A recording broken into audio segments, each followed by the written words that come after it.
Hi Lobs, or ladies and bats. Welcome back again diri sa tuang YouTube channel ug karon atong basahon ang sumpay sa confession nga broken hearts or patrol car. Pero before ana, sa mga wala pa nakasubscribe, palihog ko ga-subscribe ug palihog na lang po kog tuplok sa notification bell aron updated mo kanunay. Ug sa mga nakasubscribe na ug sa mga kanunay nga naminaw, dili mo skip og ads, ug sa mga ni-sponsor ug sa mga ma-sponsor pa through GCash. Daghang salamat kaayo ninyong tanan. Okay, medyo nadugay man ta, selo ako gamay.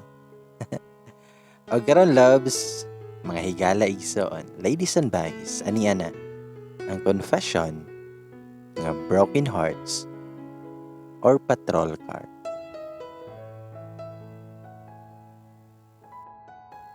Isog na jud kay na iyahang nawong nga gaatubang sa ko. Pero kiber, wala ko'y pake. Kay dili ko palupi. Pero sa dihang niingon si Gianna nga, buntis ko og si Oliver ang amahan. Wala jud ko kasabot kung unsay bation nako sa gisulti ni Gianna sa kuha. Naboros daw siya. Sumoto nga wala jud ko kasabot sa kong bation sa giingon ni Gianna nga boros daw siya og si Oliver ang amahan. Mura kog katuohon niya nga mura pud og dili. Pero nasakitan jud ko. Wala jud ako napugngan nga maghilak jud ko sa kuwang sakyanan. Narigid ko adto galingkod, while laga pa abot ni Oliver. Kay silang Oliver, naa pa may gilakaw. Gapaabot jud ko niya, ug dili jud ko muli. Kay kinahanglan jud nako nga i-confront dayon si Oliver about sa gistorya ni Gianna sa kuha. Sa mo nga pagkahapon na ana, naabot na si Oliver ug ako gid siyang gipangutana dayon nga, Oliver, nakoy pangutana si mo ba? Unta magisulti ka sa tinuod. Buntis si Gianna. Ikaw daw ang amahan sa gibuntis ni Gianna. Pero nikatawaran na siya og niingon, ngahan, ayaw ra gud og tuwa ng Gianna, kay bisan kanusa, walay nahitabo sa mua. Tubag ko niya, nga tinuod ka na. Tubag si Oliver, Han, wala joy nahitabo namo anan Gianna, bisan pag katong wala pa may kabuwag. Karon pa kaha nga naa na ko'y ikaw. Tubag ko niya, nga siguraduha lang jud na Oliver, kay og tinuod man gali na, bantay lang jud ka sa kuha. Ug makita jud nako sa nawong ni Oliver, nga mura man siya nasuko. Hingon pa siya, nga dalihan, kuyog ta sa sulod, atuan ning husayo ning panghitaboa. Sa mo nga paspas kaming galakaw ni Oliver, samtang hawid niya akong kamot. Pasulod silahang station. Ningon din na si Oliver kan Gianna nga, unsa naman sad na imuhang gigama nga istorya. Nitubag si Gianna nga naman di ay, tinuod man sab. Tubag si Oliver, nga ayaw jud ko gamay istorya nga ingon ana. Malipayon no karon nga kauban si Claire. Pero ana pud ka nga magsinamok sa mua. Tubag si Gianna nga, tinuod Oliver nga buntis ko ug ikaw ang amahan. Nikatawa ra na si Oliver og ingon, tinuod jud, kay bisan kanusa, wala ko kahilabot sa imuha. Tubag si Gianna nga, Naka-remember ka atong gainom ka nga hubog kay ka.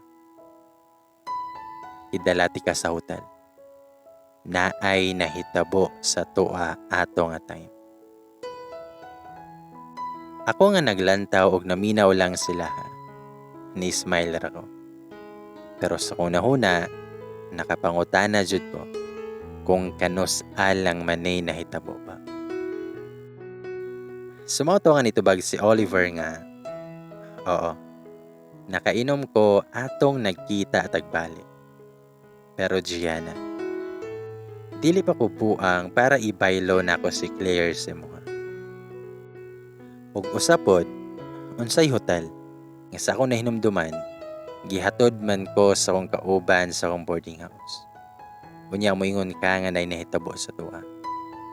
Ayaw jud ko buhati og istorya nga makaguba sa mong relasyon ni Claire. Kay maskin kanusa, wala na ko'y plano nga mopatol og balik si mga. Murag nakuhaan jud og tunok akong dughan katong nadungog nako ang mga gipangingon ni Oliver. Pero at the same time, naa gihapoy kalibog sa kuang hunahuna.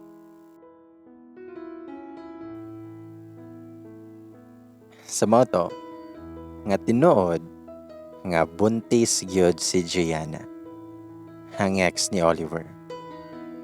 Pero, dili si Oliver ang amahan. Kay daghan naman god ang chika nga buntis daan si Gianna pagbalik niya sa trabaho. Then pagka October 26, 2021, nagbanding me sa mga barkada. Og kauban ako si Oliver ug si Kuya kay day off daw nila. Mong mukuyog na lang po daw sila apil. Mga around 3 to 4 p.m. na may nabot sa dagat. Syempre, hapon na may nangadto kay sayang ang skincare og imuha lang ibulad sa init. Bitaw. Kamulo na may gluto sa mga angay lutoon.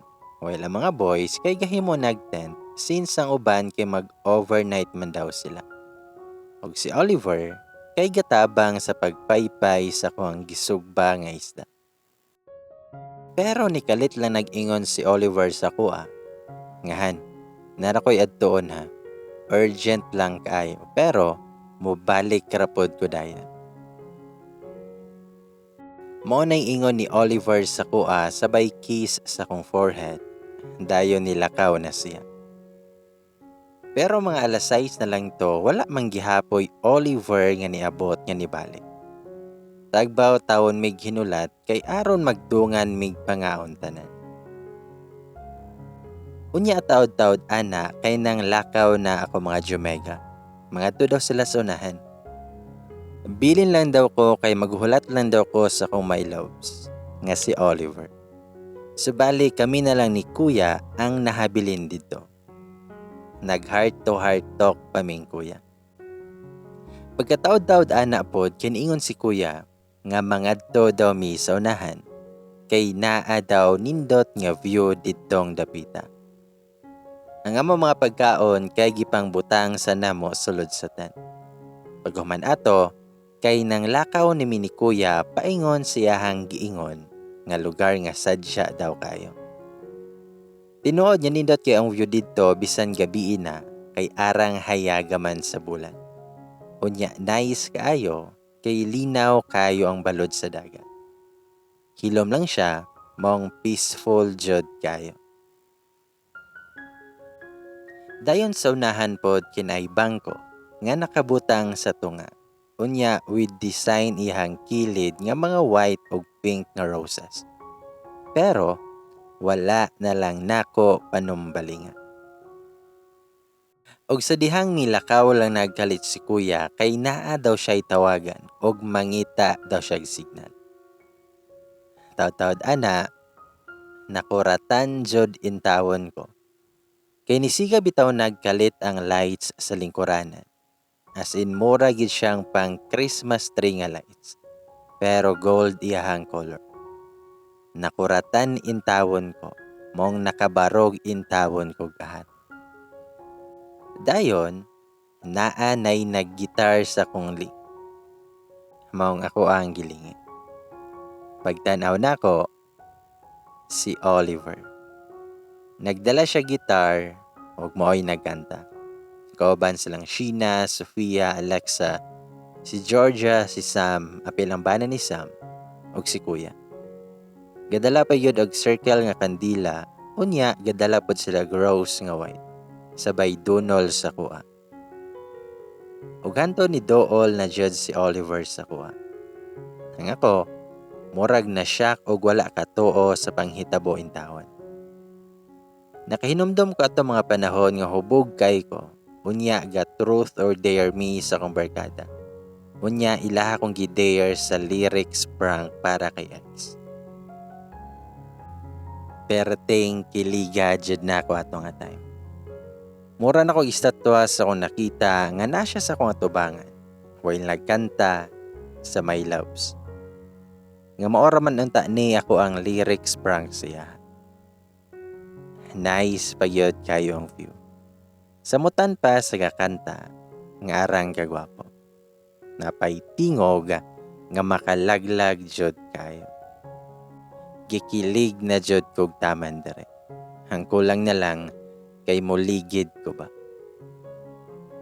Every words ug every lyrics kay lahi ra jud kayo para sa kuha. Basta ambot oy. Dili ko ka-explain o nganong basta kay special song ni siya para sa kuha. Lyrics prank raman unta ni nako sa una. Unya karon kay gikanta naman niya para sa kuha. Dayon hatag siyahang gidala nga bouquet of flowers sa kuha. Ug kwarpo niya gidawat. Ug mas nahugyaw pa jud katong niluhod na si Oliver sa kong atubangan. Ug naay gikuha siyahang pulsa.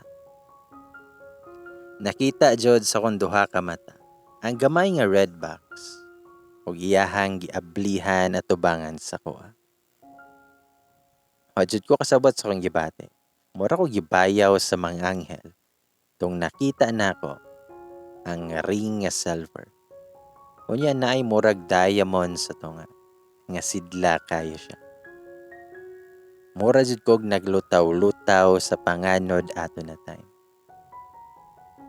Then ingon na si Oliver nga, Han, Claire. Kabalo ko nga sa makadali ra nato nakaila ang usag-usa. Pero sure jud ko nga ikaw ang gihatag sa kahitasan sa kuha. Stranger lang ta sa una, then nahimo nga friends, then into lovers. O hoping nga magkakita jud as a marriage couple po. Ug mosugot ka. Claire, can you be my wife? Sama siyang giingon, dali ra nga panahon nga nagkaila ug nagkauban mi. Pero para sa kuha, dili na dapat mag-matter sa time. Sa panahon o sa panag-uban ang isa ka relasyon para maabot sa ing-ani. Mong nitubag ko niya nga yes. Og nihugyaw kaayo kay gisuot na sa kong tudlo ang ring. Og gigakusog tama ni Oliver. Og sa paghalog niya sa kuha kay nakita nako nga nakahilakid siya. Og apil pod ko. Makita nako sa mga mata ni Oliver nga malipayon kay siya sa kuang tuba. Ug ilabi na ako ang mga barkada. Hapil pod si kuya. Napuno lang mi sa congratulations didtong tungura. As in hugyaw kay mi dito. Wala jud ko ga-expect nga kini di ay nga adlaw kay malipayon kay ko. Og kini di ay nga adlaw ko ma-engage sa tawong ako ang gilove gayo. And finally, engage na yun minduha. Bali, kasal na lang jud ang kulang para ma-official na jud ang tanan. Sa mga to nga namalik na daymi sa tent kung asa na himutang ang mga gamit o mga pagkaon nga gahinulat pa namo kay nang lakaw biyami. Napuno lang sa sweetness mi didto.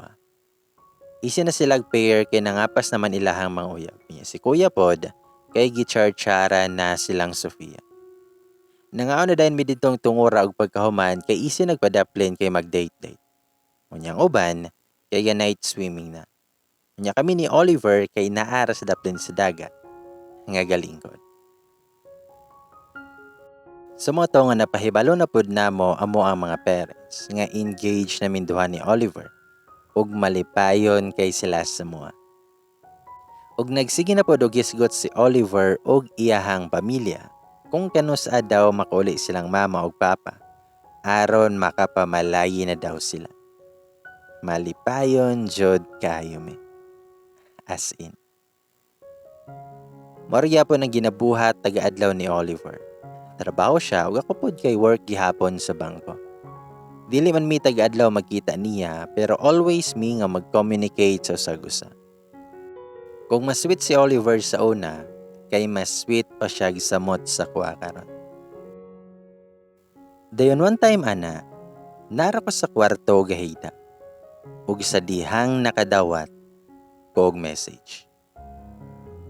Nak, palihog kog abare sa gate. Nisiga jud akong mata kay si mama man ang message sa kuha. Mong gadali-dali din kog dagan paingon sa gate. Ug sa dihang nakita nako si mama ug si papa nga naa sa gawas. Nga gadala sila ang mga dagko nga mga bag. Mura jud intawon kog bata nga karon pa kita siyahang mga ginikanan. Kay galugpad-lugpad na kog dinagan paingon sa gate. Nangutana pa ko nilang mama ug papa kung anong wala sila gapahibalo nga manguli na di ay sila. Naa pa sila'y surprise nga nahibawan. Mo nang happy jud kay ko. Kaya nakita na nako silang mama ug papa. Unya gakuyog pa jud sila. Gitawagan po din ako si Oliver ug malipayon kay siya nga nauli na silang mama ug papa. Haingon si Oliver, ngahan, okay ra kung ugma lang ko mo na diha. Nalang ko'y importanteng adtoonhan.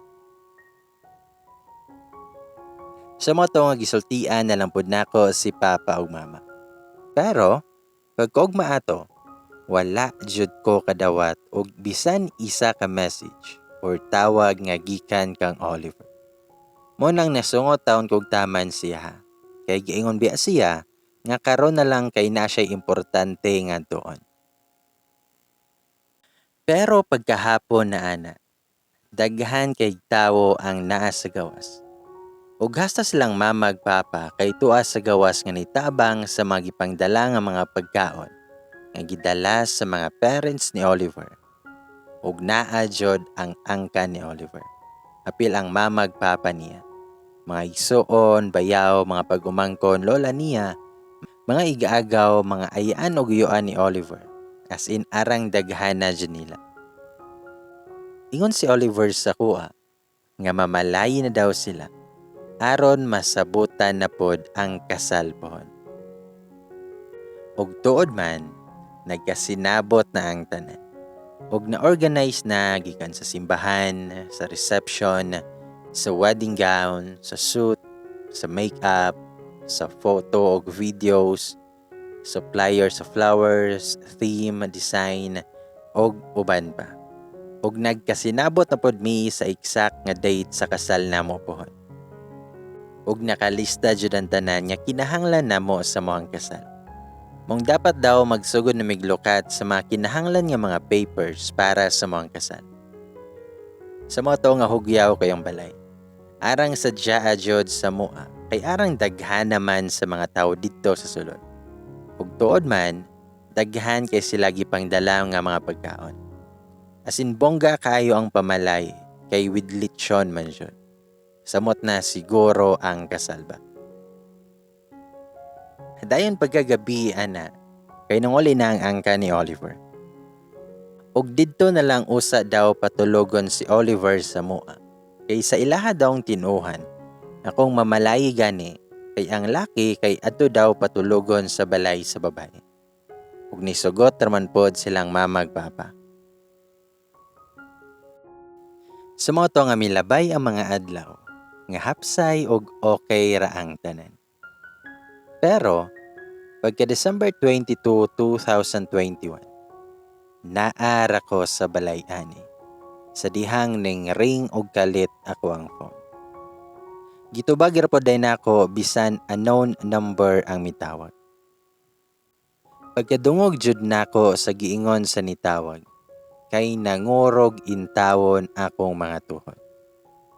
Wala jud ko kasagang sa akong nadungog. Nadisgrasya daw si Oliver o gidala daw sa ospital. Perting dali-dali jud nako. Mura ko galutaw nga ga-drive. Walay taro nga panghimuot akong nahuna. Gusto lang nako luparon ng hospital para makaabot ko dayon.